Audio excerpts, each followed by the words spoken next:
Olá, bem-vindo ao canal Mormonismo Sem Censura. Aqui é onde nós falamos sobre a doutrina, história e práticas da Igreja de Jesus Cristo dos Santos dos Últimos Dias. Hoje estamos aqui com um convidado especial que eu vou já apresentar para vocês. Estamos no mês de setembro de 2024, né? E eu gostaria de apresentar para vocês aqui o meu amigo Christian, do canal Arquivo Mormon. Tudo bom, Christian? Opa, tudo ótimo. Prazer aí poder participar aí do Mormonismo Sem Censura. Beleza, o prazer é meu em ter você aqui, meu amigo. Então, a gente hoje vai aprender um pouquinho sobre a história do Christian, como foi a vida dele dentro da igreja, o que aconteceu durante toda a jornada dele dentro da igreja. E hoje ele tem um canal chamado Arquivo Mormon, né, com vídeos excelentes. Na minha opinião, são os vídeos de mais profundidade, mais bem produzidos que tem hoje em português. Né? Já Ah, obrigado. deixou o Mormonismo Sem Censura comendo poeira. Ah, São que nada. muito bom conteúdo. Todo mundo ir lá assistir. E também, uma coisa que eu tenho batido na tecla bastante ultimamente é que as pessoas possam contribuir, se tornar sócios, vamos dizer assim, do canal, né? Contribuintes, não só parceiros, né? Não só ouvintes. Né? Quando eu tiver uma conversa com o John DeLink, que tem o maior canal de ex-mormons nos Estados Unidos, uma coisa que ele falou para mim eu perguntei para ele, né? Por que que alguns canais duram muito tempo e outros se acabam logo, né? E ele falou isso, são os canais que conseguem, que as pessoas apoiam financeiramente, né? Porque chega uma hora em que você, ó, eu já falei, eu já processei tudo isso, a parte terapêutica, né, de ter o canal, para mim já cumpriu e preciso de uma motivação, né, para continuar. Eu já tenho visto vários canais já começaram, já pararam e por causa disso, né? E a gente tem essa intenção de continuar fazendo conteúdo que ajuda muitas pessoas. E para isso, está aqui na tela, em algum lugar na tela você vai ver agora aí o QR Code e também na descrição do vídeo você encontra links também onde você pode fazer doações de quanto você quiser, quanto você achar que o trabalho da gente aqui vale. Todo o conteúdo de mais de 300 horas de trabalho que a gente já tem aqui no canal. Você que determina quanto é que isso vale para você e para as pessoas que no futuro vão ver também esse material, tá bom? Bom, mas aí acabou a propaganda, tiramos isso aí já do caminho. Vamos falar um pouquinho sobre o Christian. Christian, fala um pouquinho pra gente, como foi que você conheceu a igreja? Na verdade, né, se for pegar a doutrina Mormon, eu conheci a igreja na Presistência. É isso Quando aí. eu cheguei aqui quando eu nasci, eu já nasci membro da igreja. Meus pais eram membros, eles já tinham se selado no tempo, então eu nasci dentro do convênio, como a igreja fala, os membros. Então, para mim, não foi muita novidade, né, as coisas, né. Na verdade, o que para mim foi muito difícil era tentar, associar o que não era da igreja com as coisas que eram da igreja. Porque eu sempre, durante a minha vida, sempre foi as coisas da igreja que eu aprendia, né, então, eu tinha dificuldade, às vezes, de entender, né, o que é que eu tinha de testemunho, né, da onde veio o meu testemunho. Porque tudo que eu aprendi era as coisas da igreja. Então, às vezes eu ficava com medo. Será que eu estou no caminho certo, né? Porque é só uma verdade que eu aprendi desde que eu nasci, né? Então, às vezes eu ficava meio confuso em relação a isso. As coisas da igreja e as coisas que de outras religiões que eu nunca aprendi. E, às vezes eu ficava com curiosidade de querer saber também. Uhum. Então você já nasceu no convênio, né? Para quem não sabe, a pessoa que nasceu de pais que já tinham sido selados no templo, né? E os teus pais, eles foram conversos, então, Christian? Meus pais foram conversos. Minha mãe, ela entrou na igreja solteira, meu pai também. Aí eles se conheceram na ala do Jardim da Saúde, em São Paulo. Aí eles se casaram. Aí teve o meu irmão, e eu sou do meio, e ainda tem mais uma irmã também. Então somos em três irmãos. Legal. Então, crescendo dentro da igreja em São Paulo, na capital, é isso? Isso. Como é que foi? Fala aí pra gente, da primária, a organização dos rapazes. O que que você gostava na época? O que que você talvez não gostava tanto? Fala um pouquinho pra gente como foi a experiência, né, crescendo dentro da igreja. A minha experiência dentro da primária, né, hoje, assim, o que eu percebo, assim, das experiências que eu tive, existe a pressão na criança, né, para que ela chegue à idade dos 8 anos e seja batizada, e existe a pressão dos pais para que eles batizem os filhos aos 8 anos, caso contrário, o pecado está sobre ele. Então, durante a minha infância, Meus pais, eles sempre foram muito firmes na igreja. Meus de desde até a minha adolescência, praticamente, meu pai, ele sempre trabalhou em bispado, ele sempre ou era conselheiro do bispo, ou era bispo. Minha mãe sempre trabalhava na primária. Então, praticamente, eu cresci a minha infância na primária foi junto com a minha mãe e meu pai como líder. Então, minha mãe me pressionava para mim ser um bom jovem lá na primária e meu pai também para que eu fosse um bom exemplo dentro da aula, né, para os outros meninos também. Então, sempre era aquela marcação em cima de mim, dos meus irmãos, né, para que a gente fosse bons exemplos. Meus pais sempre fizeram noite familiar. A minha família, na verdade, nunca foi uma família de fachada, eles sempre foram uma família que realmente fazia as coisas que a igreja pedia, né. Sempre tinha as noites familiares, de domingo era sempre cheio a minha casa, assim, à noite tinha as noites familiares, meus pais sempre convidavam pessoas da vizinhança para participar. Eu lembro que, na minha infância, usava muito retroprojetor, era tipo uns slides que ficava mudando, contando algumas histórias, né, a respeito da igreja. E meu pai fazia muito noite familiar, convidava as pessoas na rua para participar. E além da noite familiar de domingo, tinha a noite familiar de segunda-feira. Então a de domingo era para comunitário, e a de segunda meu pai sempre queria que fizesse a noite familiar da família, né. Por um lado era bom, né, porque a gente estava sempre em contato, assim, uns com os outros, mas eu sempre sentia falta de trocar assuntos da família mesmo, né, cotidiano. Então a gente falava muito da igreja, né, durante a semana, na segunda, no domingo, nos fins de semana. Meus pais sempre tinham compromissos na igreja, né, com seus chamados. Então, a lembrança que eu tenho, assim, da minha infância era sempre na igreja. E naquela época também, a igreja era em 2 períodos. Tinha a reunião sacramental, eu não lembro se era de manhã ou de tarde. E de no horário invertido tinha a escola dominical. Então a minha mãe, ela pegava a marmitinha, levava de manhã para a igreja, né. A gente assistia a reunião na parte da manhã, aí meu pai ficava fazendo entrevistas, com os membros, a minha mãe esquentava a marmitinha lá, e esperava até a parte da tarde lá para escola dominical. Então a gente passava o domingo inteiro na igreja. Uma lembrança que eu tenho, assim, da infância, né. Caramba, você pegou ainda a época onde era separado, né, a É, sacramental e a escola dominical. Eu ouvi tinha histórias sobre essa época. Muita gente quando fazia eu exatamente o que você está descrevendo aí, né, acampava lá na igreja, passava o dia inteiro lá. acaba precisava acampar lá, porque principalmente meus pais, assim, eles não tinham tantos recursos, porque eles estavam começando a vida deles também, né. Então eu lembro que meu pai, às vezes ele saía de madrugada para ir para reunião de bispado, alguma coisa assim, e aí minha mãe pegava eu, pequeno, no colo lá, e meu irmão, e ia de ônibus depois, né. E a gente passava o dia inteiro na igreja. Eu ficava brincando lá na grama, lá no corredor, e meus pais cuidando dos assuntos lá da igreja, né. E uma coisa que eu sempre lembro da primária é em relação à à doutrinação, né, que a gente acaba tendo, né. A primária, ela acaba ensinando você, uma das coisas que ela vai querer ensinar, para quando você sair da primária, é ter um testemunho. Então a primária vai ser o lugar onde você vai prestar o seu testemunho, vai procurar desenvolver, essa habilidade de prestar, o testemunho, que mais? Os hinos também influenciam bastante as crianças aqui, principalmente em questão de preparação para a missão. Eu lembro, né, que tinha o hino lá: "Eu quero ser um missionário quando eu crescer um pouco mais". Então, era uma coisa que acabava influenciando eu desde pequeno a tomar essas decisões, né. Uhum. E com o tempo depois eu comecei a questionar algumas coisas, assim, da minha infância, né.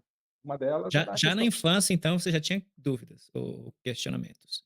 Eu pensava, algumas coisas, mas era só pensamentos, né.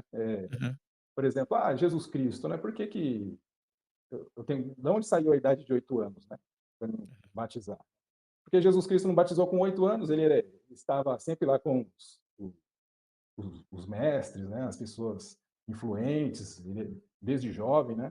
Então ele tinha o conhecimento que ele precisava se batizar com 8 anos, mas por que ele não batizou? Ele só batizou quando ele era adulto, quando ele decidiu fazer a missão dele, o ministério dele, né. Então, às vezes eu pensava: será que 8 anos realmente é a idade de batizar ou é a idade que a gente vai decidir ter uma mudança de comportamento, né? Foi isso que Jesus Cristo ele tomou, né, uma decisão de ter uma mudança. Agora eu preciso iniciar meu ministério, vou me batizar. Então tinha coisas que eu percebi, assim, que eu achava meio estranho. Aham. É interessante. Eu até vi você falando do batismo de 8 anos, né, eu vi um meme outro dia, que era a imagem, né, de uma criança de 8 anos sendo batizada, e o texto dizia, né, ah, fazendo um convênio para o resto da vida e ainda acredita no Papai Noel, né. Então esse é o É, nível de maturidade que você tem aos 8 anos, né, e a é, gente, como membro da igreja, vai dizer para o membro da igreja que a criança está sendo induzida ou mesmo pressionada, né, a se batizar. "Não, meu filho escolheu", né, o membro da igreja ele enche a boca: "Meu filho escolheu ser batizado", né. é. Claro, Uma né, das todos os amigos, né, a família, todo mundo está se batizando, por que que ele não vai? E aí é, você assina um contrato, que é para o resto da sua vida, que se você quebrar existem consequências terríveis na cabeça do membro, né. E você assumiu aquele contrato para o resto da vida quando você tinha 8 anos. Possivelmente ainda acreditava no Papai Noel, né. é Só pra verdade. dar uma ideia, né. Mas Eu já mas é, então você tinha esses tipos de questionamentos, hã você foi daquelas crianças, Christian, que foi lá no púlpito e o pai ou a mãe ou a professora da primária sussurrando no ouvido, né: "Eu sei", aí você falava: "Eu sei", que a ah, igreja, que a igreja. Fez isso também? bastante. Eu tinha vergonha, né, de prestar meu testemunho, não sabia o que falar, aí sempre tinha a professora do lado: "Não, você vai fazer sim, você vai aprender e tal", né. E é interessante que a igreja sempre coloca isso como uma justificativa, né, de que, você está desenvolvendo uma oratória, né, você está desenvolvendo uma habilidade, né. Uhum, Mas dentro dessa habilidade que você está desenvolvendo, existe sempre uma influência religiosa ali no meio, né, que você vai terminar o seu testemunho, as suas experiências, por mais que você fale sobre fé, arrependimento, coisas assim do mundo cristão em geral, você vai terminar falando: "Ah, eu sei que a igreja é verdadeira, eu sei que o livro de Mormon é verdadeiro". Então você vai acabar aprendendo a criar essa repetição dentro de você. uhum, Então quando você chega na nos rapazes, na URM, você já está meio que treinado já em relação a prestar o testemunho. uhum. É, a igreja ensina, né, não lembro quem foi dos apóstolos aí que falou isso, né, que você obtém um testemunho através de prestar, prestar o testemunho, é assim que você obtém, né, ou seja, É, se você está dizendo que tem sem ter, você está mentindo, então ao mentir, dizendo uma coisa que você não tem, você acaba adquirindo. No fundo, você acaba se convencendo daquilo ali, né. Ou de é, tanto você dizer, você se amarra naquilo ali, que se você agora não disser que não tem, mas olha, então quer dizer que eu estava mentindo antes? Né, os próprios membros é, vão dizer: "Mas lembra que você fala", rapaz, é um negócio complicado. Precisa de um é. psicólogo para explicar isso aí, o efeito, né, que isso faz na indoctrinamento, né, da Eu pessoa. sempre engraçado que eu sempre tive, assim, uma mente meio que racional em relação a algumas coisas, né. Uhum, Nessa questão do testemunho, eu sempre ficava assim: "Poxa, mas por que eu sei? Se é um sentimento que eu estou tendo. Por que eu tenho que falar eu sei? Eu não posso falar eu senti, ou uma outra palavra", mas é o efeito manada, né, todo mundo está falando daquele jeito, então você acaba falando também daquele jeito lá. uhum, Então era uma coisa que eu sempre questionava, assim, essa questão do "eu é, sei", me incomodava bastante. uhum. E alguma coisa, assim, especial da tua experiência nos rapazes, que você queira trazer aqui, né, nessa conversa, Christian, que possa ser que vai ser importante aí para o que a gente vai estar falando mais para frente? Acho que o período dos rapazes, assim, foi um período que eu, procurei me preparar para a missão. Então, eh, tinha um seminário. O seminário, na verdade, eu não gostava muito de ir no seminário. Eu ia forçado lá, teve os anos que eu me formei, mas eu gostava de fazer estudo individual. Eu achava que eu conseguia aprender mais lendo o livro de Mormon sozinho do que indo no seminário, né. Eu não gostava de ficar decorando aquelas escrituras lá, eu achava que eu iria aprender mais lendo livros. Então, eu gostava muito de pegar livros de profetas, de autoridades, né. Então, antes de ir para a missão, eu lembro que eu eu peguei a Obra Maravilhosa, Um Assombro, tinha O Caminho da Perfeição, meu pai tinha vários livros lá e eu gostava de ler o Doutrina de Salvação. E eu achei que quando eu terminei minha adolescência e me preparei para ir para a missão, eu ia estar preparado para a missão. Até que chegou o período de eu ir para a missão, né. Eu lembro, assim, que meus pais sempre me incentivavam, ensinavam, a respeito de fazer uma missão, e quando chegou o período eles ficaram quietos, eles estavam esperando a minha decisão. E aí, então eu peguei e decidi: "Não, vou fazer a minha missão sim, minha vida inteira eu me preparei para isso, então eu vou fazer". Eu lembro que a minha primeira semana na missão no campo missionário, meu companheiro ele era líder de distrito, e ele eh, foi fazer a reunião com o líder de zona, né, se reuniu com o líder de zona, enquanto isso eu fiquei com outro companheiro júnior lá, batendo portas. E eu lembro que, numa dessas portas, as pessoas me receberam a gente, mas era meio que uma cilada ali, né. Eles queriam pegar a gente para debater. E foi a primeira vez que eu aprendi que eu não sabia nada, né. Eu li tantos livros lá e na hora do debate lá eu não sabia como responder as perguntas deles. Mas foi a primeira experiência que eu tive, assim, com verdades a respeito da igreja que eu achava que não era verdade. Então foi um Ah, espera, momento. então eles não estavam te questionando na doutrina cristã, porque muitas vezes, evangélicos vão ficar debatendo, né, sobre a visão que a igreja mórmon tem sobre Jesus Cristo, sobre o batismo, sobre profetas, etc, né, revelação, escrituras adicionais, mas no teu caso eles trouxeram assuntos sobre a história da igreja, é isso? Isso. Você lembra o Eu que foi? eu lembro que Que eu foi fui alguma deixar a alguma das primeira. coisas que eles falaram, assim, meio que te atingiu e você ficou assim: "Poxa, eu preciso saber mais sobre isso"? Tinha citações de Brigham Young sobre os negros, falando umas palavras bem pesadas, né, a respeito dos negros. Eu estava deixando a primeira palestra lá, a gente falava palestra naquela época. E na primeira palestra a gente falava sobre a primeira visão de Joseph Smith, sobre o livro de Mormon. E eu lembro que quando eu comecei a falar de Joseph Smith, né, prestar meu testemunho da primeira visão, aí eles começaram a dar risada. Aí naquele momento eu percebi que a gente tinha entrado numa emboscada ali, né. Então eles começaram a dar risada, depois começaram a falar do livro de Mormon, que aquilo lá não era o que eu estava falando, que aquilo não era verdadeiro e tal. Então eles começaram a falar da pedra no chapéu, coisas que eu nunca tinha ouvido falar, né. Sabe, pedra no chapéu, e eles começaram a abrir uns livros deles, de escola dominical deles, e aí tinha várias citações, assim, dos profetas, a respeito dessas coisas. Aí eu sei que eu saí de lá, mas tipo ignorando, pensei: "Ah, isso daí é uma coisa que eles não estão falando, mas não é material oficial da igreja, né, então Claro, eu não acredito nessas coisas". é anti-mórmon, material anti-mórmon. Material anti-mórmon. E eu lembro que eu saí bem arrasado lá, nervoso, né, porque eu não sabia argumentar com eles, e ao mesmo tempo tinha informações para mim que eram novas, né. Então foi um dia frustrante para mim. Mas é uma coisa que durante a missão, eu sempre fiquei pensando a respeito disso, né. Quando eu vou terminar a minha missão, eu vou voltar aqui, vou conversar com esses caras, eu vou conseguir argumentar com eles aí e tal, né. Mas nunca tive essa oportunidade depois de final. Ainda bem, né, porque também ia tomar outra lavada ali de É. resposta. Legal. Mas aí, em geral, então, tua missão foi uma experiência positiva. A missão é uma experiência muito intensa, né.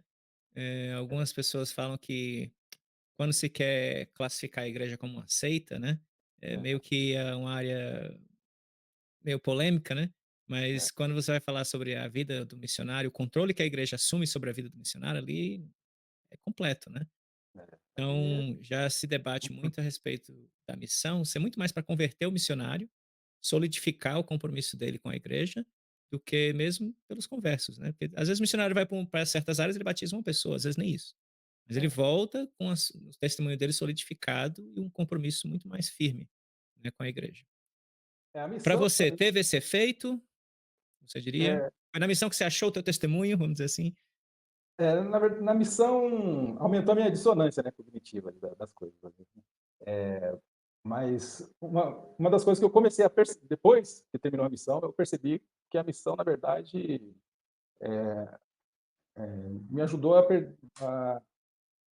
a criar mesmo essa questão da dissonância, né. Porque eu percebi que havia técnicas, né, durante a missão que se aprendia, que era a técnica de você trazer o espírito. Então eu comecei a perceber que o Espírito Santo é uma técnica que você, eh, precisa usar para ele se manifestar. Então você tinha que falar às vezes pausadamente, às vezes mais rápido, mudar o tom de voz, você tinha que chamar atenção. Então não era só a questão de você trazer uma palavra verdadeira, tinha que ter toda uma técnica para a pessoa sentir uma paz interior e tudo mais. E depois, com o tempo, eu fui percebendo que, na verdade, a você pode sentir bem ouvindo coisas que não são verdadeiras também. Então, eu comecei a perceber que essas técnicas não funcionavam da forma como deveria. Uma outra coisa, assim, que, eu percebi foi que quando você vai para a missão, você tem que passar pelo templo, né, e a minha primeira experiência no templo, fazendo a investidura, eu achei uma coisa muito, assim, diferente do que eu imaginava. Eu Uhum. imaginava, assim, um lugar, assim, que ia poder sentir uma paz espiritual. Na verdade, eu senti um medo, Em que ano que você principalmente passou no templo, Cristiano? passei em 99. 99. Então você ainda era a iniciatória era aquele como é que chama? A bata aberta do lado, né? Você ficava A bata completamente aberta. nu, a É. bata aberta e a pessoa te tocando mesmo, né, nas partes, né? Isso, tocava, eu achei uma coisa estranha também. E tinha E um me diz uma juramento coisa, de só uma tinha coisa, Christian, rapidinho. aham. Você recebeu algum tipo de preparação, algum tipo de aula? Alguém te falou o que que ia acontecer dentro do templo? Te prepararam para isso? A as aulas de preparação para o templo, na verdade, não te preparam para nada, eles te prepara para que você aprenda que ali é um lugar especial, você tem que ter aquela visão de que lá é um local grandioso. E é isso que a igreja ela pretende passar para as pessoas, né, que ali é um lugar que habita Deus, que você vai sentir um espírito muito forte, né. Então, quando você entra lá, você entra preparado para ter, as experiências espirituais já. Então ninguém te falou que você ia ter que ficar nu, que alguém ia vir te tocar na tua cintura, no peito, nas pernas. Não Não, te falaram que você ia ter que vestir um chapéu que você não encontra em lugar nenhum. Muita gente fala que é o chapéu de padeiro, né? Pizzaiolo. pareceu Que você ia ter que usar uma roupa do sacerdócio com um véu verde, aliás, com um aventalzinho verde. Ninguém nunca te falou nada disso. nunca falou nada disso. Eu lembro que eu saí da iniciatória, ela todo parecia uma salada, né, porque passava óleo para todo lugar em você, né, depois tinha água e tal. Eu achei uma coisa bem diferente do que eu imaginava que eu ia encontrar dentro do templo. E eu acho que o momento mais tenso, assim, que eu percebi dentro do templo foi no momento lá do Endowment, né, da investidura, que você a pessoa fala: "Ah, ó, se tiver alguém aqui que queira sair, não queira fazer esses convênios aqui, então pode se levantar". Então é uma coisa meio constrangedora, né, porque, quem que vai querer levantar, né, naquela Uhum, situação? E é a mesma coisa, como que você vai se levantar, você não sabe nem o que vai acontecer com você ali, ó, o que as promessas que você tem que fazer. Mas no geral eu achei muito estranho as coisas a aham. primeira. Mas é sempre aquela história, né, "Ah, você precisa repetir, você tem que ir mais vezes, que aí você vai aprendendo", né. Tudo tem um significado no templo, né. Então você vai repetindo, repetindo, repetindo, até que vai se tornando normal aqueles rituais, aquelas cerimônias.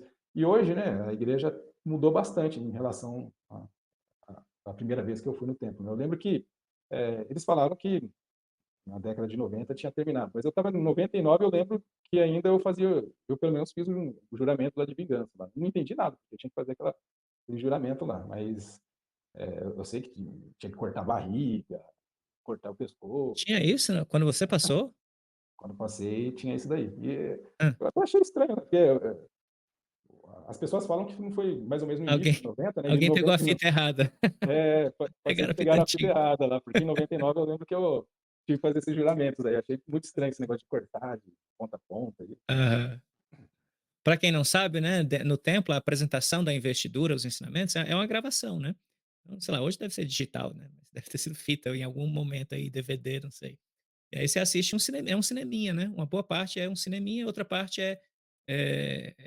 tem o oficiante lá que ele faz, né, as partes lá do que tem que fazer. É uma pessoa mesmo, é ao vivo, né. É. Mas é isso, então deve ter pego a fita antiga aí pra Acho que pra trocaram a você. fita lá. Como era tinha aquele programa, aquela de novela na Globo, né, o Vale a Pena Ver de Novo. É. Alguém tava com saudade e quis assistir o vídeo antigo, Ah, foi bom que eu tinha uma experiência diferente lá, né, não é? consegui Nossa. pegar essa parte aí. Aham. E aí, então aí você passou eu tô notando, assim, uma uma tendência, né, Cristina, você sempre tendo um lado racional e a igreja fazendo você passar por experiências estranhas, né, bem diferente do que você da sua vivência normal do dia a dia, e você tá sempre ficando com a pulguinha atrás da orelha, né. Tô É. começando a ter a impressão que isso não vai dar certo mais lá na frente. Você não Eu tá sempre aceitando. tinha sempre alguma coisa, assim, que eu achava meio estranho, né. A própria oração, assim, eu achava eu eu ficava meio assim: "Bem, se Deus ele não pode fazer nada pela gente, que a gente não possa fazer sozinho, ele só vai fazer alguma coisa que a gente não consegue fazer por nós mesmos". Eu achava estranho eu ter que ficar precisando orar, pra um Deus onisciente que sabe o que eu preciso, e para pedir para me passar numa prova, né. Então, para que que eu vou pedir para ele me ajudar a passar numa prova se eu sei que eu preciso da minha própria atitude para fazer isso acontecer, né. Então eu entendia que a oração era nem tanto uma comunicação com Deus, eu entendia que era mais uma forma de eu me automotivar, colocar alguma coisa na minha consciência que eu preciso, de uma motivação e talvez orar fosse uma forma de eu me motivar para estudar, para que Deus pudesse me ajudar, mas na prática sempre se você não fizesse a sua parte, as coisas não iam acontecer. E aí, você então passou no templo, achou tudo muito estranho, aí foi para missão. Depois, quando você voltou para casa, fala um pouquinho pra gente depois, né? Entre você chegar da missão e você casar. Depois que eu voltei para de missão, uma das coisas assim que, eh, as pessoas achavam muito bonita antes do jovem ir pra missão na época, né, era do jovem não ir namorando. Então eles achavam que, você tem que ter um compromisso, né, de ir pra missão sem namorar e tal. Então eu sempre evitei namoro antes da missão. E eu acredito que isso foi algo que me prejudicou bastante, porque quando eu voltei com 21 anos lá da missão, aí eu fui tentar me relacionar com as moças e eu me senti muito imaturo. Teve muitos relacionamentos legais, com pessoas legais, que às vezes eu terminava por perfeccionismo mesmo, uma exigência. Eu sei que eu demorei bastante para mim me casar. Eu me casei com 34 anos. Então, às vezes eu até falo assim: "Até Jesus Cristo não aguentando", porque com 33 dizem que ele já tinha sido casado, mas eu casei com 34. Então, consegui bater o recorde aí de Jesus. Mas, nesse período, assim, eu gostava muito, assim, de fazer atividades, eu percebia que não tinha muita atividade na minha aula, né, então eu sempre procurava fazer algumas atividades, por conta, né. Às vezes eu tirava dinheiro do bolso lá e fazia atividade, porque eu achava que não estava acontecendo as coisas. Eu lembro que eu teve um acampamento, né, do de carnaval que não ia ter na minha estaca, aí eu estava entre comprar um carro, e eu peguei e deixei o dinheiro de comprar o carro e gastei tudo com chácara, e aí eu falei assim: agora eu vou ter que divulgar, né, porque eu preciso ter o retorno disso daí, né, do dinheiro que eu tô gastando". E eu lembro que eu divulguei para várias estacas, aí veio estaca de Campinas, veio estaca de São Paulo, lá para o acampamento lá em Marília. Então eu gostava muito, assim, de participar de atividades da igreja, né. Quando não tinha, eu dava um jeito de criar uma atividade. Até que eu conheci a minha esposa. Aí eu já estava um tempo já mais velho na igreja, né, eu já falei estabeleci uma meta com ela, só: "Vamos casar aqui, ó, 1 ano de namoro a gente já casa". E foi mais ou menos esse período, assim, da minha solteirice, ele foi bem tranquilo, assim, em relação às coisas da igreja, assim, não tive muito problema não. Mas E depois de e você falou, Cristian, você falou que, assim, existia essa pressão, essa tradição ou cultura, vamos dizer assim, né, de que era bom você ir pra missão sem ter namorada e tal. Isso te afetou, né, te tirou um pouco dessa maturidade de ter essas experiências antes, da missão e tudo. Quando a gente diz, né, para uma pessoa mesmo que está na igreja, que a igreja, não é obriga, né, é que a pessoa tem que fazer certas coisas, o que você sempre escuta assim: "Ah, não, você não tem que fazer". E aí no teu caso, eu não lembro de nunca a igreja ter tido um ensinamento oficial, tá no manual, tá nas escrituras, que você não pode namorar antes da missão. Mas existia toda uma cultura onde você estava lá, que te pressionou a agir dessa forma. Qual é a tua opinião sobre isso, Cristian? Porque não sei se você já ouviu esse conceito, é a ordem das coisas não escritas. Você já ouviu sobre isso? já ouvi. Então, eu escutei sobre isso demais, né. Eh, por exemplo, o apóstolo entra na sala, você tem que se levantar. É a ordem das coisas não escritas. Não está escrito em lugar nenhum, mas é o que você tem que fazer, né. E aí isso vai te doutrinando, vai te pressionando e cria a possibilidade da igreja poder dizer que ela nunca ensinou isso, né. Não é oficial, nunca ensinou. Mas também nunca a igreja sabe que existe, nunca faz nada para acabar, e aquilo se torna a cultura, né, e as pessoas se sentem, que têm um dever de fazer daquela forma, e a igreja tem toda a liberdade de dizer: "Não, eu nunca ensinei isso", né. O que você acha sobre isso? Essa aí acaba criando mitos, né, na dentro da igreja.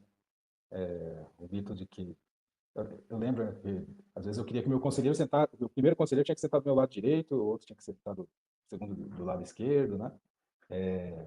Tomar o sacramento tinha que ser com a mão direita, Uhum. depois, né.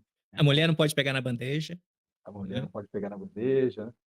E era uma coisa que eu sentia também em relação a eu acreditava que se eu fosse sem uma namorada para missão, que eu iria, minha missão seria muito mais aceita, né, porque eu ia estar despendendo todo o meu tempo para a obra do Senhor. Uhum. Mas, por um lado, você acaba,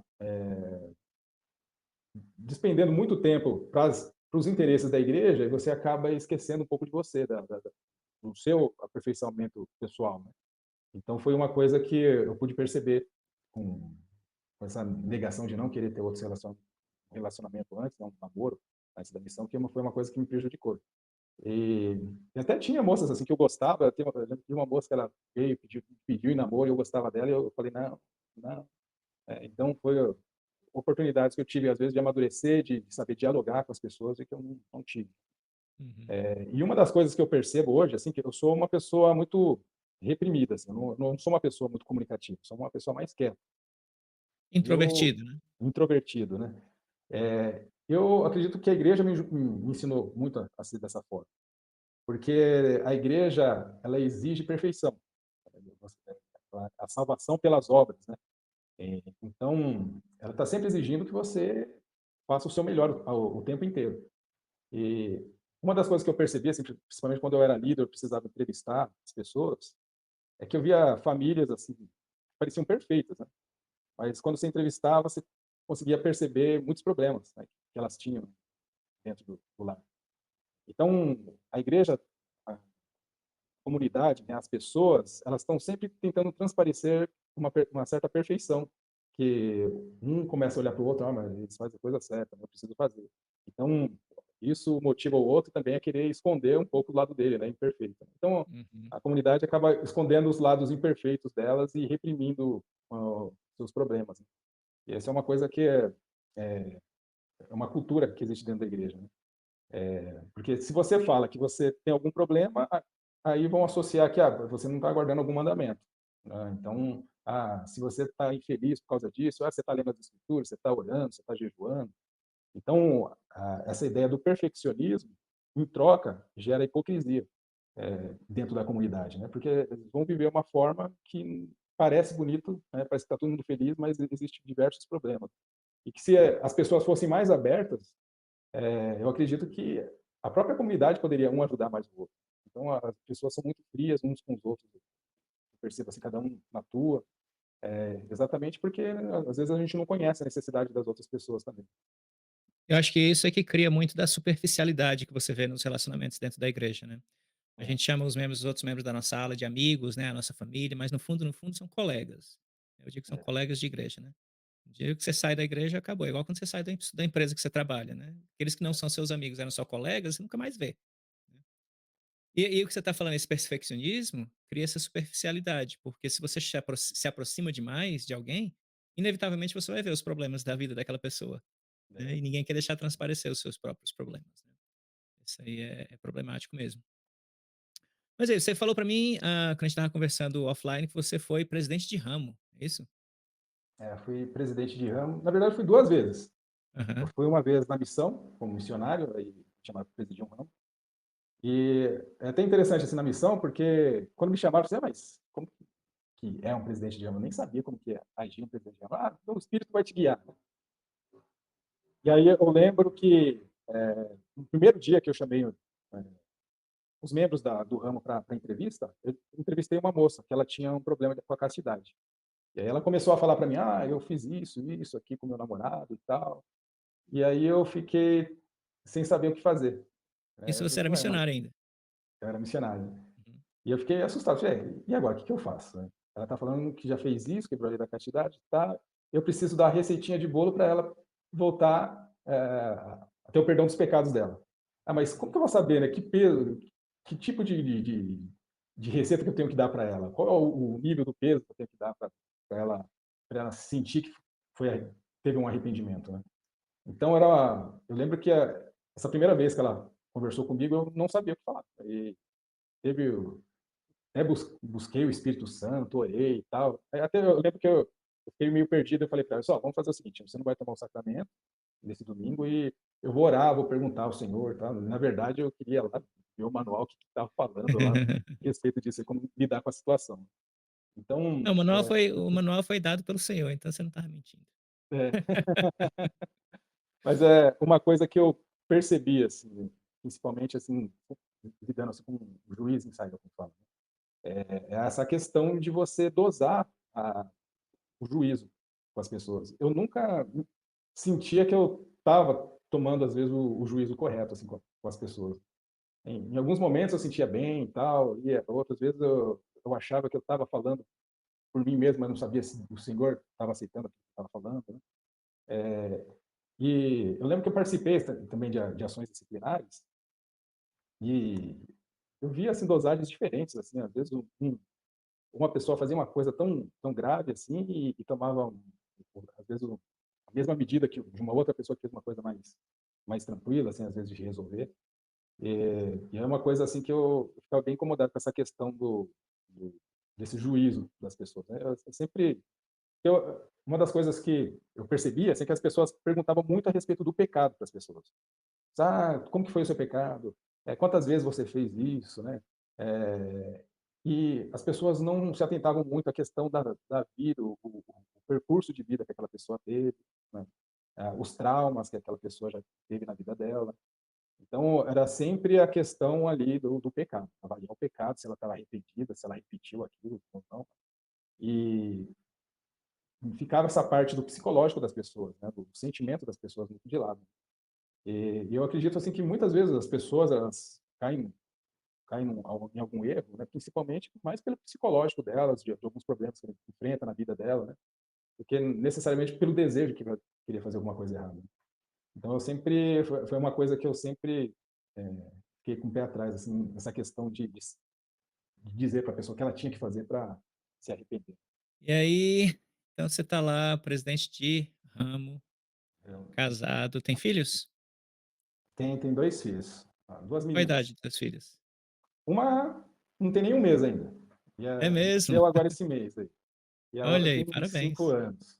Acho que até esqueci de falar, né, Oh, no outro 5 momento, anos, então nenhum dos 2 são batizados. nenhum dos 2 são batizados. Só Aham, uma que foi abençoada, apresentada na igreja, sim. e aí, essa daí nem não chegou a ser nem apresentada. Aham. Mas é interessante, depois que você sai da igreja, o pessoal fala: "Ah, mas e os seus filhos, e tal", né. E é uma coisa que eu tenho por mim, né, como eu nasci dentro do convênio, e tal, eu pude perceber toda uma doutrinação que eu recebi e que, de certa forma, não me ajudou em nada, porque eu passei a maior parte da minha vida tendo dúvidas se eu tinha um testemunho ou não, porque eu não sabia se era uma doutrinação que eu recebi ou se realmente foi uma influência do Espírito. Uhum. E, isso foi uma coisa que sempre, acompanhou, assim, boa parte, assim, da minha adolescência, né, até eu chegar um momento que eu coloquei um marco, assim: "Ah, essa experiência que eu tive aqui foi o que me deu um testemunho". Aham. Então, a gente Então acaba você teve essa buscando. experiência. Você teve uma experiência que você, assim, ancorou teu testemunho: "Não, a igreja é verdadeira". É, na verdade eu escolhi uma experiência, né, eu acho que essa daí foi mais marcante para mim, então eu acho que isso daí foi uma Uhum, resposta do Senhor. claro. E na Deixa eu te verdade perguntar uma essa. coisa então, Christian, Aham. pelo que a gente tem falado até agora, você, assim, sempre teve certos questionamentos, sempre teve um lado muito, lógico, racional e que algumas coisas da igreja aqui e acolá não faziam sentido. Mas você diria que, no auge, assim, da tua fidelidade à igreja, né, houve então uma época que você: "Não, eu acredito 100% que essa é a igreja verdadeira"? Ou sempre houve uma pulguinha atrás da orelha, né? "Será que é mesmo, né? Por que que eu estou dizendo que é?" Entendeu? O que que me convenceu disso? Ou você teve, assim, um período onde você: "Não, essa eu não tenho nenhuma dúvida, essa é a igreja. Tem algumas coisas que eu não entendo, que eu não sei, mas essa é a igreja". Eu sempre, falava que essa era a igreja, né, eu chegava no púlpito, na hora de prestar meu testemunho, segurava lá no púlpito, falava firme: "Eu sei que essa igreja é verdadeira". Então, sempre foi assim minha atitude em relação à igreja: eu não me imagino fora da igreja, né. E quando tinha algum questionamento, era aquela coisa que passava na minha cabeça, né, que nem essa questão da oração, né. Eu lembro que uma vez eu compartilhei isso: "Ah, eu acho que isso daí é uma motivação que você acaba tendo, né". Aí eu lembro que meus irmãos falaram: "Ah, cara, esquece isso daí não é uma coisa legal de se falar e tal, né". E aí só passava isso daqui, um questionamento, eu guardava para mim, né. Ah, teve o eu lembro que a minha experiência, né, que eu sempre dizia que foi o que fez eu ter um testemunho da igreja, foi a leitura do livro de Mórmon. Que aí a primeira vez que de fato eu li com um desejo lá de orar e perguntar a Deus, na verdade, hoje eu acredito que foi a experiência que disse que não é verdadeiro, né, mas eu sempre achava que era verdadeiro, né. A experiência foi que quando eu estava orando, eu comecei a me sentir muito mal. Era mais ou menos a experiência lá de Joseph Smith quando foi orar no bosque, né, ele parece que tinha várias influências negativas, viu, o poder do inimigo que não queria deixar ele lá. Foi esse sentimento que eu tive no livro de ao ler o livro de Mórmon. Eu tive um sentimento, impressão muito ruim. E eu senti que aquilo foi uma resposta de Deus, que era um inimigo que não queria que eu, estudasse o livro de Mórmon. Então todas as vezes que eu li o livro de Mórmon, eu sentia medo de ler o livro de Mórmon sozinho. Eu sempre procurava assim: "Ah, tem alguém em casa aqui? Tem, por favor". Sozinho eu tinha medo de ler o livro de Mórmon, né. Aham. Mas foi uma experiência que eu achava que aquilo realmente foi uma resposta. Foi uma prova porque o inimigo queria te dissuadir, né, de ler o livro de Mórmon. Interessante. Mas aí, quando foi que tudo mudou, Christian? Então, teve um período, né, então teve a parte lá que eu fui presidente do ramo em Botucatu, né, aí depois eu eu saí de Botucatu, eu trabalho no Banco do Brasil, né. Então, o banco ele costuma mudar você, assim, de cidade, né, às vezes tem alguma oportunidade, né, você acaba, escolhendo aquela oportunidade que vai te levar na carreira, né. Então eu fiz algumas mudanças, né, de de Botucatu eu fui para Jundiaí, aí eu lembro que eu fiquei uns 4, 6 meses, aí já me chamaram para conselheiro do bispado lá. E todos os lugares que eu passava, eu sempre percebia assim: "Poxa, mas eu fico tão pouco tempo assim, né, e já me chamam assim para um chamado de responsabilidade", eu comecei a perceber, Só para dar uma ideia pra gente, que ano foi isso? 4 anos mais ou menos. E aí eu começava a perceber assim: "Poxa, mas se estão me chamando assim, é porque talvez, não estão achando algumas pessoas que são preparadas aí para assumir uma responsabilidade", porque eu nunca me senti preparado, né. E é uma coisa que eu sempre questionava, assim: "Poxa, eu acho que eu, dentro de mim, eu sempre questiono algumas coisas". Sempre quando estava em reuniões de liderança, né, eu já sabia o que que ia acontecer, eles iam pegar e começar a elogiar, né, a ala, a estaca, aí na segunda parte iam descer a lenha lá pedindo, números, né, e batismo para a estaca, para poder fazer divisão. Então eu comecei a sentir muito monótono a igreja, sempre a mesma coisa. Eu comecei a perceber que não se era tudo muito mecânico, né, a minha estava sendo minha vida. Aí eu lembro que eu fui transferido aqui para Assis, onde eu moro, aí aconteceu a mesma coisa, eu acho que eu fiquei uns 4 meses aqui, aí já me chamaram também para ser conselheiro no bispado. E nesse período, o bispo, ele se mudou, ele foi para Maringá, e eu estava de primeiro conselheiro, e então comecei a liderar a ala aqui até chamar um novo bispo. Então, como eu estava responsável pela ala, até chamar o bispo, eu sempre procurava assim: "Ah, vou procurar deixar pronto um discurso, né, alguma coisa que vai que falta algum orador, eu tenho que ficar cobrindo o tempo, né". E nessas preparações aí para buscar um discurso, eu pensei assim: "Ah, vou estudar um pouco a respeito da primeira visão de Deus". E eu queria buscar alguma coisa nova, porque eu já estava entediado, né, é sempre a mesma coisa, é sempre as mesmas repetições, eu nunca aprendo nada novo. Então eu tentei buscar algumas coisas novas. Até que eu dei de cara com os textos dos tópicos do evangelho da igreja, que aí falava lá que tinha tido 3 versões da primeira visão. Aí isso começou a me remeter à minha missão, aquela primeira semana lá que eu fui dar uma palestra lá para aquele grupo de evangélicos que começaram a falar: "Não, você está errado, né, o livro de Mórmon não é desse jeito, a versão de Joseph Smith não era desse jeito". E aí eu comecei, poxa, quer dizer que aqueles caras estavam falando a verdade para mim e eu passei a vida inteira sendo doutrinado de uma forma errada dentro da igreja. E eu comecei a perder a confiança no material da igreja. Ah, bem, se aqueles caras lá, eles sabiam de algo que eu fiquei o ano inteiro vendo o manual da igreja e não tinha, nunca aprendi a respeito disso, então eu preciso rever meu testemunho. Então foi o momento que eu falei assim, ó, eu vou me transformar como se fosse um pesquisador da igreja. Eu vou começar a rever toda a doutrina da igreja aqui.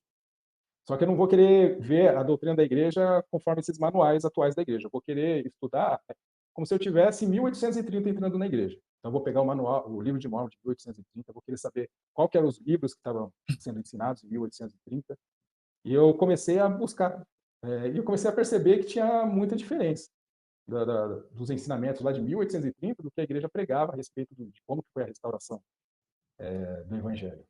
Eu comecei a perceber que em Isso 1830 começou isso começou quando, Christian? Você já ia atrás desse material? Foi menos do que 4 anos atrás, né? foi mais ou menos uns 3 anos atrás.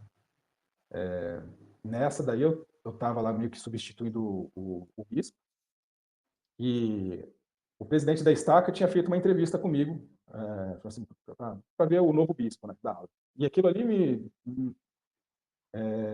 eu lembro que quando ele fez a entrevista, até então eu não tinha preparado esse discurso, não tinha tido contato, né, com essas versões da primeira visão, mas depois dessa entrevista, na semana seguinte, eu fui preparar o discurso e eu comecei a me deparar com essas versões, essas contradições.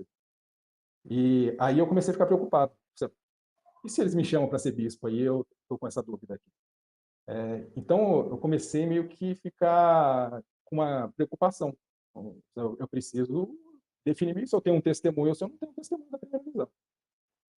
E foi um momento assim, comecei a engolir, pegar livros antigos e eu queria saber qual que era não só a versão que Joseph Smith estava falando das coisas, mas eu queria saber entender as testemunhas do livro de Mormon. Aí eu lembro que eu peguei o livro de David Whitmer, comecei a ler. Eu lembro que eu passava a madrugada lendo. E aí o David Whitmer começava a acusar várias coisas que estavam acontecendo na igreja, né?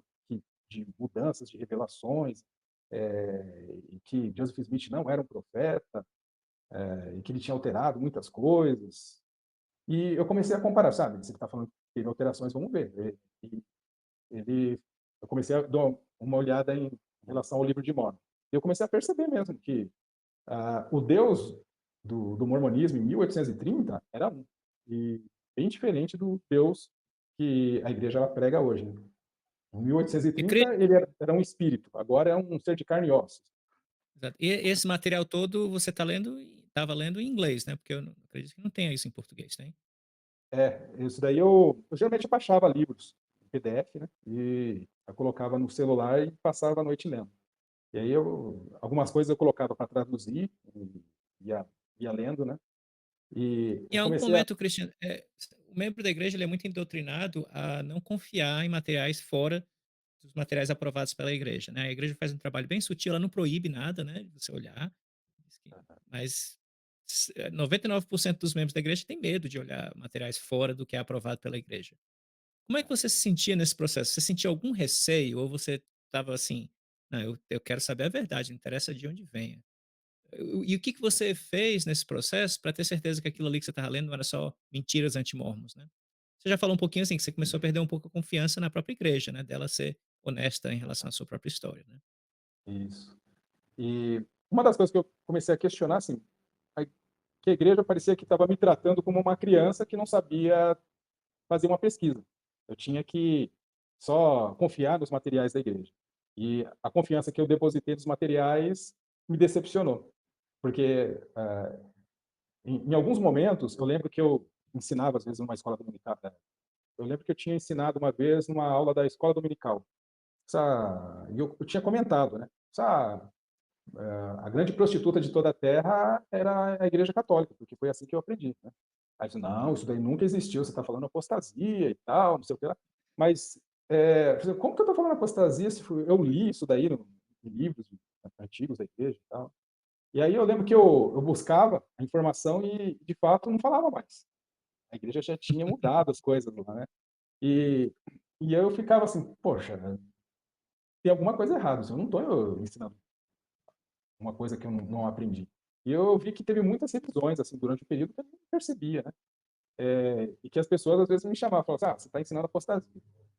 E agora que é tudo online, né, é no É, app, no celular, é muito mais fácil, né. Você não ninguém vai ficar com o livro antigo que tem a versão original da coisa, né. Mudou online, acabou, o mundo inteiro esqueceu a versão antiga, né. é verdade. E uma coisa interessante é que meu pai, ele sempre gostava de material antigo da igreja. Então ele tinha um acervo, assim, tinha um museuzinho dele lá de coisas antigas da igreja, ali arronas antigas, né. E você pega ali arronas antigas, o jeito que eles falam é mais rústico, assim, você pega da década de 60, de 70, eles não tinham muito filtro. Então eles falavam algumas coisas que hoje usam muito teleprompter lá, para não desviar muito, né, dos conceitos que a igreja quer ensinar. E, né, então naquela época tinha muitas coisas que de fato eles falavam lá no púlpito e que não tem nada a ver com as coisas que são ensinadas hoje. Mas, eu sempre pensava dentro de mim assim: "Ó, eu fiz um trabalho de conclusão de curso de uma graduação. Eu fiz um trabalho de conclusão de curso de um mestrado. Poxa, será que eu não sei fazer pesquisa? Eh, por que que a igreja não confia que eu posso, saber fazer uma pesquisa e saber se aquilo é um material que não tem sentido nenhum, se aquilo ali tem sentido para mim, né?". Então eu comecei assim: "Ah não, agora eu preciso tomar uma decisão, as coisas têm que fazer sentido para mim, não buscar que a igreja coloque o sentido nas coisas". Principalmente assim, porque nas aulas dominicais, uma outra coisa que eu sempre percebi é que as aulas tinham muito direcionamento. Você pegava o manual do professor, o manual do professor falava, tinha toda uma receitinha lá para o professor seguir. Ah, ó, hoje você vai estudar, sei lá, Alma, capítulo 30 até o 35. E aí faça essa pergunta e depois peça para os alunos prestar seu testemunho. Faça aquela pergunta. Aí e eu começava a perceber que aquilo ali havia uma manipulação ali. Que a igreja, no final, com aquelas perguntas, ela queria que você chegasse no final da aula tendo o mesmo pensamento que ela queria que você tivesse. E isso era uma coisa que eu não gostava. Então, eu pegava lá, essa aula da semana é Alma 30 até 35, eu vou ler Alma 30 até o 35. Quando chegar no dia do domingo, lá da escola dominical, o professor vai ensinar e eu vou falar o que eu aprendi em Alma 30 até 35. E era interessante que tinha muitas coisas que eu aprendia e que não era falado na aula. Só era falado aquilo que a igreja queria focar. Então, de certa forma, eu comecei a perceber, se eu ficasse lendo só os manuais, eu ia aprender só o que a igreja queria e eu ia perder muito conteúdo. Então, eu sempre gostei muito assim de estudar a, a fonte primária das coisas, né? Eu gostava de ler, se for para ler as escrituras, vou ler as escrituras, não vou ficar lendo o manual. A não ser que se fosse o manual do instituto, do seminário, que eu geralmente eu pegava às vezes lia as escrituras com o manual do lado para tentar entender alguma coisa que eu não estava entendendo nos versículos, né? Mas eu não Christian, gostava muito então desses você manuais. isso.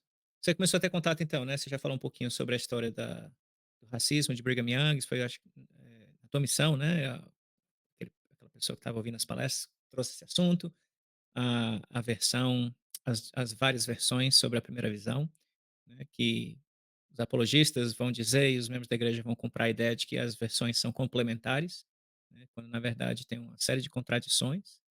Eh, quando você estuda a teologia de Joseph Smith em cada época se alinha, né, conforme ele ia mudando a teologia, a visão ia mudando também, né.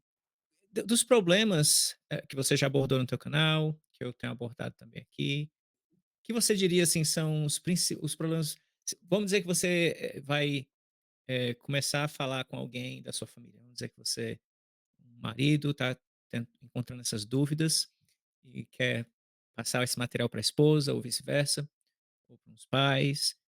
O que você diria que seriam os, assim, 2 ou 3 problemas, assim, que são não, quando você admite que a a a história da igreja foi assim, desse outro jeito, que não é o jeito que a igreja conta, não tem como você acreditar que a igreja é verdadeira. Se você tivesse que escolher 2 ou 3 tópicos, né, quais seriam? Olha, de início foi a primeira visão que a questão da igreja ensinar que Deus era um espírito. Até 1835 lá estava nas palestras sobre fé. Isso daí é uma coisa que, para mim, como que Deus pode falar que ele é um espírito se ele viu Deus e falou que ele era de carne e ossos? Então, ele ficou 5 anos afirmando uma coisa que não era verdade, né?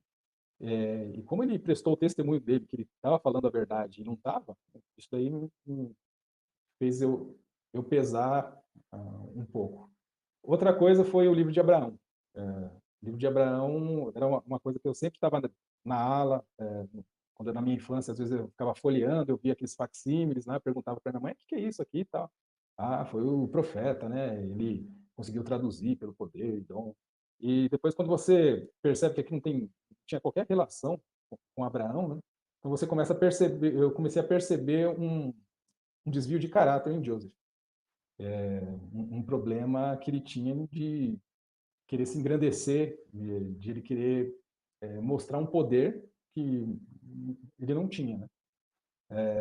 E a poligamia também, sempre durante a minha vida eu sempre soube que a igreja teve os problemas de poligamia, mas era sempre naquela versão que a igreja ensinava, que era para cuidar das viúvas, né, por uma série de motivos, né, que quando eu descobri a forma como as coisas aconteceram, isso era uma coisa que eu sempre tinha curiosidade. E no momento, assim, que as coisas começou a surgir, essa questão da primeira visão, eu comecei a sentir curiosidade de várias coisas. Como que foi então a questão do sacerdócio? Como que surgiu o sacerdócio? Aí a questão da eu quero saber a revelação mesmo que falou que ele tinha que ter, várias esposas, né. E aí eu vi que tinha a seção 132, mas antes disso ele já tinha tido relacionamento com outras mulheres, então foi uma co eu comecei a perceber que a igreja ela coloca uma cronologia perfeita. Então quando você olha a história da igreja, ela coloca as coisas numa posição que parece que não tem como não ser de Deus, uma coisa divina. Só que quando você começa a ver o contexto histórico mesmo, como tudo aconteceu, você começa a ver que as coisas não batem. Primeiro ele se relaciona com a mulher, depois recebe uma revelação, só que quando ele recebeu a revelação já tinha um templo de Cristo que não tinha nem sala de selamento. Aí depois, ele recebe o poder selador, então é tudo meio fora de descompassado as coisas, meio anacrônico, né. Então você está querendo dizer que o fato de que Emma Smith, a esposa legítima de Joseph Smith, foi a 20ª mulher com quem ele se selou para a eternidade, é um problema? É, Ah, não eu sei, eu será? é, é. Só foi uns Pequeno deslizes detalhe. dele, né. Só foi uns deslizes, é. E é É. interessante que a igreja ela trata assim, tenta colocar de uma forma normal, né. Você pega a Emma Smith lá, tudo bem, ela pegou e expulsou o Fanny Alger de casa. Poxa, mas Deus, como um ser onisciente, como que ele tratou a questão, assim, de Maria e José lá, que a Maria deu Jesus, né, que é a engravidar de Jesus.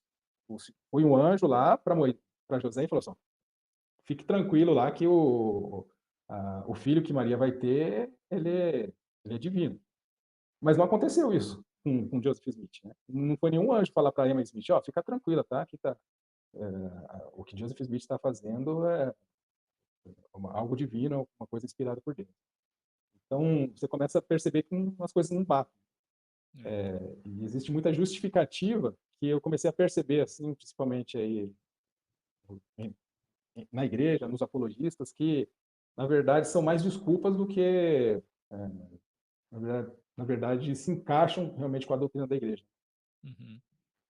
Entendi. Já que você tocou no assunto, né, dos apologistas, o que você acha do trabalho, não do trabalho, mas vamos dizer assim, do tipo de lógica, tipo de explicações, né, que os apologistas dão? E o ponto, assim, que me toca mais em relação aos apologistas é o seguinte, Cristian: por que que os apóstolos e o profeta da igreja não dão uma posição oficial sobre esses assuntos? Tem que mandar os apologistas que não falam pela igreja. Um apologista ele pode dizer o que ele quiser, né? Se amanhã aquela teoria que ele divulgou se provar errada, a igreja lava as mãos, não tem? A igreja nunca apoiou aquilo ali, nunca foi oficial, né? Qual a tua opinião sobre isso, Cristian? Minha opinião, assim, que a liderança geral da igreja, os apóstolos, o profeta, eles são hoje figuras blindadas pela igreja. Tudo que é polêmico, a igreja vai tentar blindar esses homens. Então, o porta-voz de Deus, que é o profeta, na verdade, ele vai ter um porta-voz. Então, é o porta-voz do porta-voz de Deus que vai falar. Uhum, Que foi o que aconteceu, por exemplo, no caso aí dos bilhões que a igreja tem em investimentos, foi um porta-voz falando, não foi o profeta. Se ele recebeu a revelação que tem que guardar, quem tinha que falar é o profeta. Então, o que que acontece? A igreja ela acaba usando, né, terceiros para criar justificativas, né?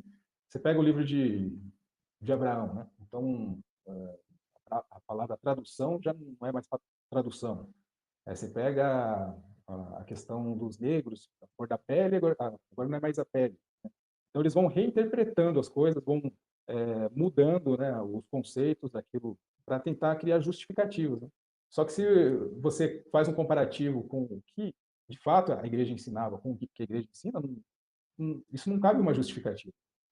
Porque o que eles estavam ensinando antes é que a palavra tradução era tradução mesmo, né, não era olhar, colocar uma pedra dentro de um chapéu é tradução. Então não tem sentido algumas coisas. E eu comecei a perceber que, na verdade, o que os apologistas falavam acabava fortalecendo a minha ideia de que eu estava certo e que eles estavam errados. Aham.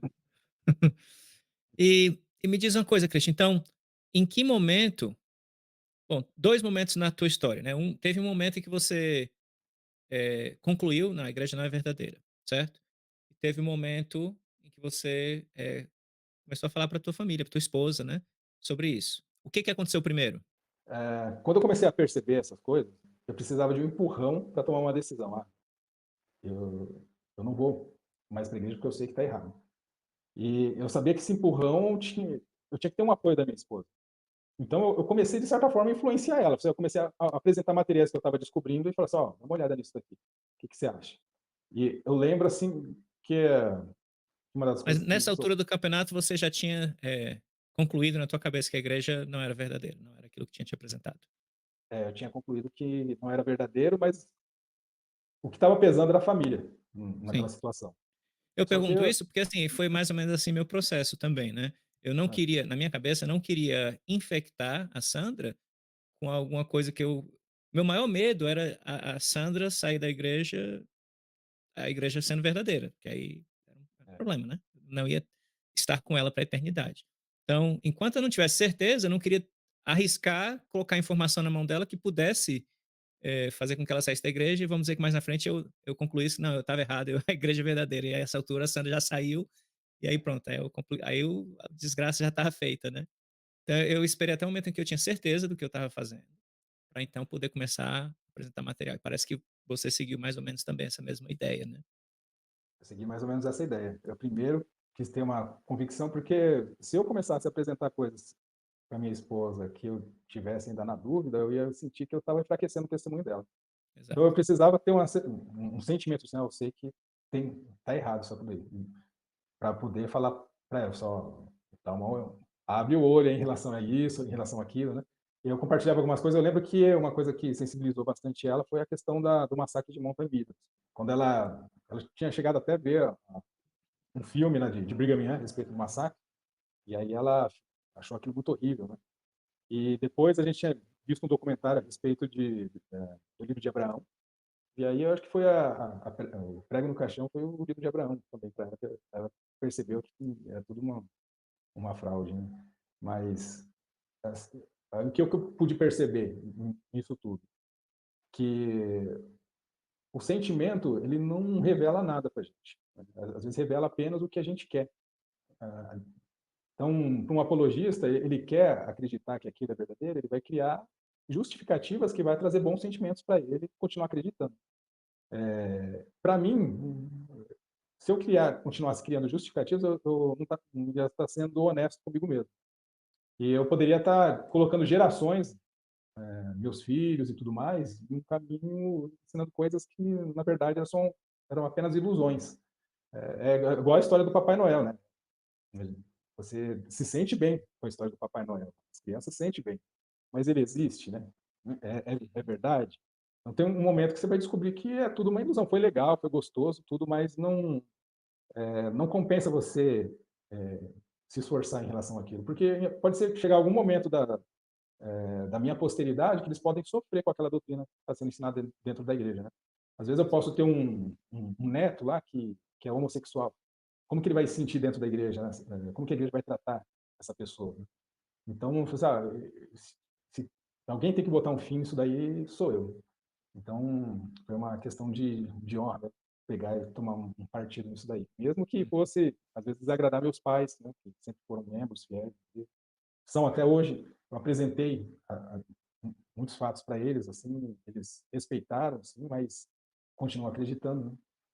inclusive a questão do canal, né. Eu lembro que, os 10 primeiros vídeos do canal foi o material que eu fui pesquisando mesmo.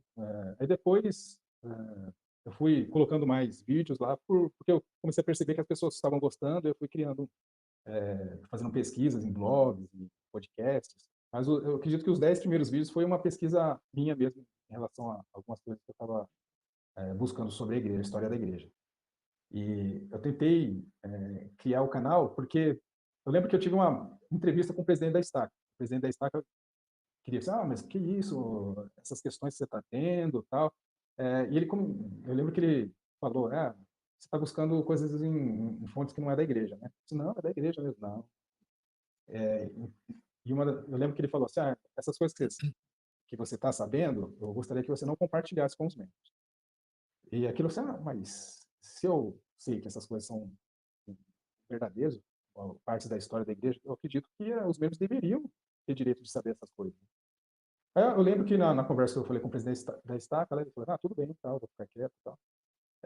Aí eu lembro que eu pedi, desobrigação do meu chamado, eu fui na igreja, passaram o sacramento para mim, eu não quis tomar lá, só desobrigaram, aí eu nunca mais quis ir na igreja. Mas fiz todo esse processo de busca para saber que a igreja, não era verdadeira, eu acredito que durou umas 2 semanas, foi uma coisa bem rápida. É mesmo? Nossa, foi É. relâmpago. Eu lembro que há 3 semanas antes eu estava lá, firmão, lá no púlpito, prestando meu testemunho, daqui a 3 Aham. semanas eu já não estava mais na igreja. E aí muitas pessoas devem ter perguntado: "O que que aconteceu com ele?" "Tá louco, né, de uma Qual hora para será o outra". pecado que ele está cometendo, né? Aham. Então eu Então acredito tanto que você e sua esposa saíram ao mesmo tempo. nós saímos juntos. Então para ela também foi rapidão. Pra ela foi rapidão. Ela ficou muito receosa, assim, né, talvez a minha família achar que eu fui influenciado por ela, por deixar a igreja e tal, né. Aham. Mas aí ela ficava com esse receio, assim, quando ela percebeu que tinha coisa errada na igreja, ela pegou e ela não falou para mim: "Ó, não vai mais na igreja". Ela simplesmente falou: "Ó, eu já tenho meu sentimento, a minha opinião a respeito disso. Eu vou respeitar a sua, se você acha que você deve continuar indo na igreja, eu vou respeitar, eu posso ir com você, não tem nenhum problema, mas eu tenho um sentimento já a respeito disso". E na hora eu já sabia qual era o sentimento dela.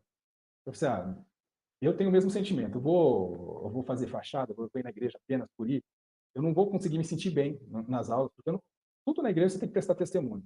Você vai dar um comentário, você vai prestar um testemunho. Você vai subir no púlpito, tem que prestar um testemunho.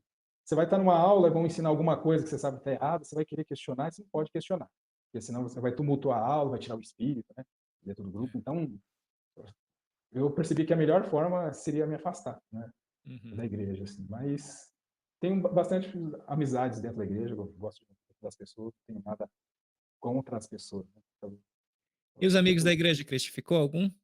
Depois que eu saí da igreja, eu não apenas veio um irmão aqui, fazer visita, né, mas é mais para especular e passar para o conselho da ala, né, que estava acontecendo. Mas amigos mesmo, assim, ninguém veio atrás de mim. E eu comecei a perceber, assim, que existe um problema na igreja, né, que parece que eles têm medo. Quando alguém sabe de alguma coisa, parece que eles não vão lá querer, eh, perguntar para você: "Ah, o que está acontecendo? O que é que você descobriu? Vamos tentar ajudar você em relação a essas dúvidas". Uhum. Parece que eles vão se afastar de você, porque eles têm medo de que você contamine eles, né. Então ele É. parece que eles não vão querer muito contato com você A quando você igreja, sai assim, da se você estiver pecando, né, estiver quebrando a palavra da sabedoria, tá, né, bebendo demais, se você traiu a esposa, se você cometeu algum ato de desonestidade, a igreja tem receita, o bispo sabe lidar com tudo isso aí. Mas se é, você, tem informação sobre a igreja que contradiz o testemunho deles, né, que se torna um risco, é como você falou, os membros da igreja têm medo, né, é, e não ficam não, são raríssimos os que ficam, e os que ficam, você nunca pode falar sobre esses assuntos, né. Então, no nosso caso, pelo menos, demorou até a gente aprender que os poucos amigos que ficaram, a gente não tinha liberdade de falar sobre nada desses problemas, né. E às vezes até as piadinhas normais que o membro da igreja faz, né, o membro da igreja conta piadinhas sobre não, profeta, não sei o quê, mas se você tá fora, você não pode fazer aquelas mesmas piadas, só quem pode é quem acredita. Você tá você tá tirando sarro, né, dos ungidos, né. O membro da igreja é, pode, mas se você tá fora, você não pode mais. é um caso E diferente. Nesse processo, Christian, então 2 semanas faz quanto tempo que vocês pararam de frequentar então? Eu acredito que tem uns 3 anos já que eu não vou. Uns 3 anos? E nessa saída, Christian, teve alguma coisa assim que ficou aquela pulga atrás da orelha, aquele medo, né, não pulga atrás da orelha, um medo, né. Que medos você teve e a tua esposa, né, ao estar saindo da igreja? Os me os principais medos, na verdade eu tinha medo de me afastar de Deus, quando eu saísse da igreja. Tipo, tô saindo da igreja e eu preciso buscar uma religião, eu não posso me afastar de Deus. Então eu lembro que, assim que eu deixei a igreja, comecei a pesquisar religião, tá. Eu comecei a pesquisar protestantismo, catolicismo, budismo, um monte de coisa que pudesse talvez me satisfazer espiritualmente. E eu comecei a perceber que aquilo era tudo muito artificial que eu estava fazendo. Eu estava querendo buscar a coisa no momento errado. E com o tempo eu fui percebendo só, eu tenho que viver a minha vida com a minha família e as coisas vão acontecendo no momento certo. Eu vou descobrir o que que é bom para mim, o que não é. Então a primeira impressão que eu tive ao sair da igreja é aquele medo de me afastar de Deus. E hoje eu posso dizer que eu não tenho uma religião, mas eu me sinto feliz, né? Em relação a, eu me sinto espiritualmente bem, não tenho do que reclamar aqui. Mas uma das coisas que me ajudou bastante foi exatamente os canais de ex-mormons. Foi aí que eu comecei a me aprofundar mais. No processo que eu estava buscando, né, saber assim a respeito da igreja, assim, os problemas que tinha, eu lembro que minha irmã tinha comentado, né, assim, tem um amigo lá que se afastou da igreja, né, ele até criou um canal e tal, e tinha comentado comigo do mormonismo sem censura, aí eu fui lá ver. Aham. Aí eu acho que ela ficou até com receio depois, nossa, eu acabei indicando o canal lá pro meu irmão lá, acabou E se a tua afastando. irmã é membro ativa, né? Minha irmã é membro ativo, né? Aham. E eu acredito que esses canais ajudam bastante. Cada um tem uma forma de abordar as coisas, né? Aham. O seu canal eu gostava muito assim da forma como você apresentava as informações, né? Tinha o Mormon Uma Ova, né? Também tinha o jeito dele de apresentar, tem a Silvinho Podcast, tem a Vânia Mor. Eu lembro que na época que eu estava firme na igreja, eu ignorava, né? Eu lembro que eu tinha visto a Vânia Mor, o primeiro vídeo dela. Aí eu assisti lá e eu achei, nossa, essa mulher aí, ela tem um problema na vida dela, por isso que ela tá desse jeito aí e tal, né? E meio que ignorei. Mas Aham. eu acho que tudo tem um momento certo, né? Acho que cada canal acaba ajudando uma pessoa em determinada fase, né, da vida dela. Então, eu acredito que a maioria dos canais de ex-mormons acaba ajudando principalmente os ex-mormons a se desintoxicar com o tempo, né? Exato. E o canal que eu criei era uma forma também que eu tinha de poder desabafar, porque entre os membros da igreja eu não conseguia mostrar aquilo que eu tinha descoberto. E eu achava que eu precisava, de certa forma, colocar aquilo para fora. Aham. E o canal que eu criei foi exatamente isso, colocar para fora aquilo que estava engolido dentro de mim e talvez pudesse ajudar alguém. Eu posso dizer que hoje o canal já me satisfez em questão, eh, dos meus desejos de colocar as coisas que eu gostaria de apresentar. Acho que as principais coisas que pelo menos para mim foram importantes no meu aprendizado em relação às coisas da igreja, eu coloquei no meu canal.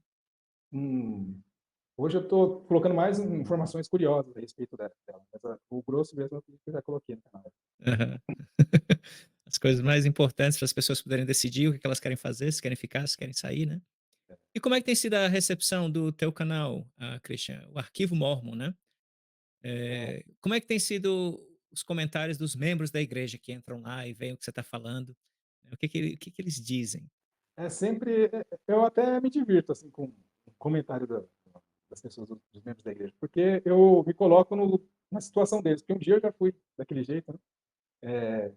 Então a maioria fala que é mentira, o que você está ensinando não é verdade. Eu não ligo assim em relação às pessoas questionarem alguma coisa em relação ao que eu coloco no canal. O que eu não gosto é de hater, né? Quando a pessoa chega lá para criticar o meu caráter. Você é um desonesto, tá sendo. Eu acho que se tem alguma coisa que a pessoa ela tem algum problema com algum conteúdo, né? Ela pode criar a justificativa dela, apontar algo que ela entende, né? Que deve ser correto. E se eu não respondo, às vezes tem as pessoas lá, mesmo entre os comentários que acabam respondendo. Então é uma forma de dialogar, né? Mas é uma coisa que eu percebo, assim, é essa questão da dissonância, porque tem coisa que não adianta você, tentar explicar para a pessoa, né. É aquela visão que ela vai ter. Eu lembro que tinha hã, um blog que eu chamava, acho que é Investigadora Sul. E eu Ah, eu lembro que lembro. eu descia a lenha nela, fazia comentários lá no blog dela, lá falando: "Ah, você está errada e tal, não sei o quê lá". Hoje eu estou no outro lado da situação, então eu entendo o lado de cada um aí. É impressionante, né, como a gente cria essa barreira, né, ergue esse muro e não aceita a informação, né. É o processo de perda, de luto, é um dos primeiros passos, é a negação, né. É. Você não quer aceitar aquela informação. E experiências positivas, Christian? O pessoal te procura, faz comentários, diz que você está ajudando, como é que tem sido isso? Eu até me surpreendi, porque tem pessoas às vezes que tentam conversar comigo em particular, mandam e-mails, e eu comecei a perceber que tem muitas pessoas que assistem o canal que são pessoas que vão na igreja constantemente. E, na verdade, elas perceberam, tem um testemunho de que, na verdade, não tem um testemunho, sabe que a igreja não é verdadeira, mas continuam indo, por questão de influências. Às vezes, a esposa acredita, então ele vai para a igreja simplesmente porque ele precisa dar um apoio para a esposa, ou porque a esposa, se a pessoa se afastar, ela vai se separar dele. Então, tem essas questões, né. Então, para criar uma situação que vai evitar, né, uma separação, eles acabam indo na igreja. Então eu comecei a perceber que tem muito disso dentro da igreja, né, que é uma coisa que eu não percebia.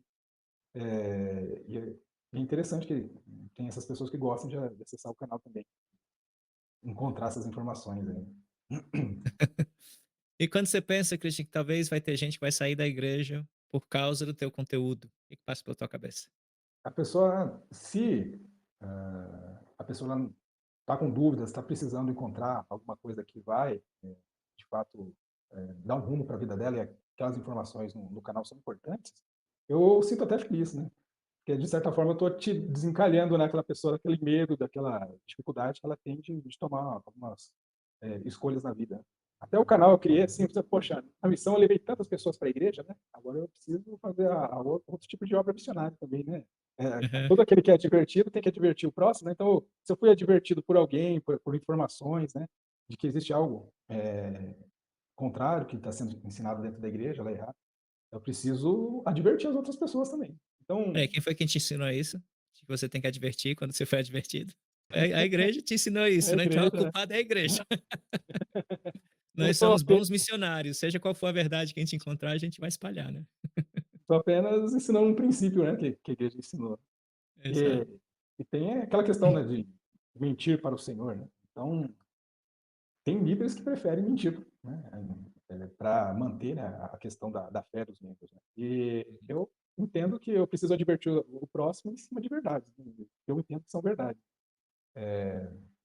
Mas sempre tem aquela questão de que as pessoas, tentam colocar alguma justificativa para manter a fé também, né, que acontece bastante dentro da igreja. E aí tem pessoas que gostam disso, né. Eu lembro que eu, como membro da igreja, muitas vezes eu mentia pelo Senhor. Eu lembro que teve uma vez que eu namorei uma moça que não era membro da igreja. Na verdade, eu condicionei o meu namoro para ela ser: "Ó, eu namoro com você, mas você tem que ser membro, tem que ir na igreja". Aí beleza, ela começou a ir, e ela começou a perguntar: "Ah, mas é verdade que a igreja já teve poligamia dentro da igreja?" "Não, isso daí era só para cuidar das viúvas, né". Isso aí foi uma coisa, eu já tentava meio que sair pela tangente, mudar, né, não Aham. deixar uma coisa tão chata, né. Então, às ve quando a gente está dentro da organização, muitas vezes a gente tenta, eh, mentir pelo Senhor, né, porque é uma Uhum. coisa interessante para a pessoa, para você fazer com que a pessoa seja membro da igreja, né. Mas, na verdade, você está enganando ela e enganando a si mesmo. É verdade, é verdade.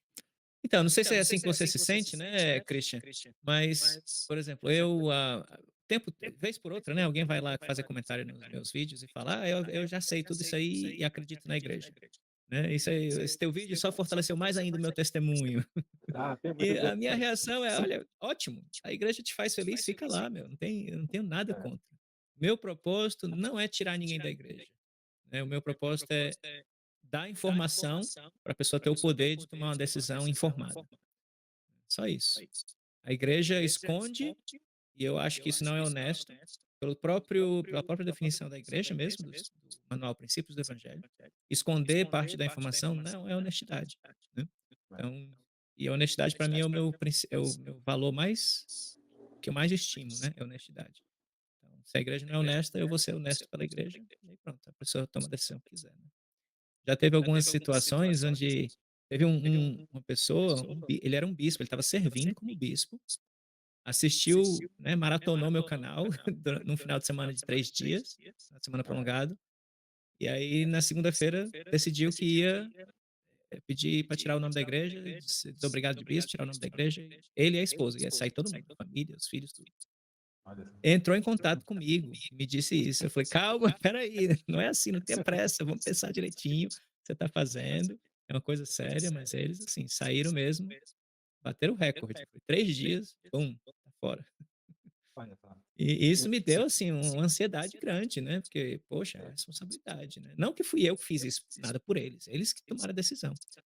E hoje eu já não me sinto mais não sinto mais, nenhum tipo de ansiedade ou preocupação, né. Se a pessoa está saindo, não é porque eu falei que Brigham Young era racista, é porque Brigham Young era racista. O fato de eu estar falando não está modificando nada, só está dando a informação, né. é uma coisa que eu sempre pensei assim, ó, eu vou colocar informação, né, coloco, vamos dizer, eu jogo a merda no ventilador, né, cada um faz o que quiser, né, É, com a informação. é, Se aquilo, de certa forma, vai ajudar a pessoa a ter um testemunho de que a igreja é verdadeira ou que não é, o importante é a pessoa se sentir confiante daquilo que ela tá querendo seguir. Mas isso é uma das formas, né, que não só a igreja, mas outras religiões também procuram colocar, né, a questão da perseguição, né. A perseguição é um sinal que a igreja é verdadeira.